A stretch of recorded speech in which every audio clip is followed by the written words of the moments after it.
അപ്പം കൂട്ടുകാരെ, ഇതാണ് തള മീനെന്ന് പറയും കേട്ടോ. നമ്മുടെ വിഴിഞ്ഞത്ത് സ്ഥിരമായി വരുന്ന മീനാണ് ഈ തള. അത് ഓലത്തളയെന്ന് പറയും. കാര്യം ഇതിൻ്റെ ചിറകെന്ന് പറഞ്ഞാൽ ഇത്തിരി വലുതാണ്.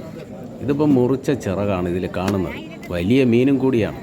ഇതിൻ്റെ ചെറുത് വരും, നമ്മുടെ വീട്ടാവശ്യത്തിനൊക്കെ ഉപയോഗിക്കാൻ പറ്റിയ തള. വലിയ മീനിനെ ഇവിടെ കണ്ടിച്ചു കൊടുക്കുന്നതാണ്. കട്ട് ചെയ്യാനായിട്ട് നമ്മുടെ കുറച്ച് അമ്മമാരും സഹോദരിമാരൊക്കെ ഇവിടെ ഉണ്ട് കേട്ടോ.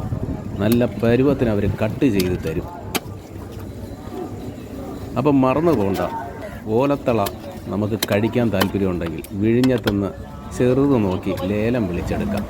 ഇത് 2-3 പേര് ചേർന്ന് ലേലം വിളിച്ചാലും നമ്മുടെ ആവശ്യത്തിന് അവർ നല്ല പരുവത്തിന് കട്ട് ചെയ്ത് തരും.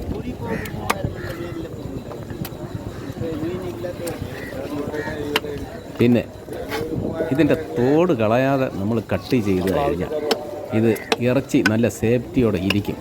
ഫ്രീസറിലൊക്കെ വെച്ച് കഴിഞ്ഞാൽ നമ്മുടെ ആവശ്യത്തിന് ഓരോ പീസ് എടുത്ത് നമുക്ക് തോട് ആവശ്യത്തിന് കളഞ്ഞ് നമുക്ക് ഉപയോഗിക്കാനും. അപ്പം മറന്നു പോകണ്ട തള വാങ്ങാൻ. Okay, by.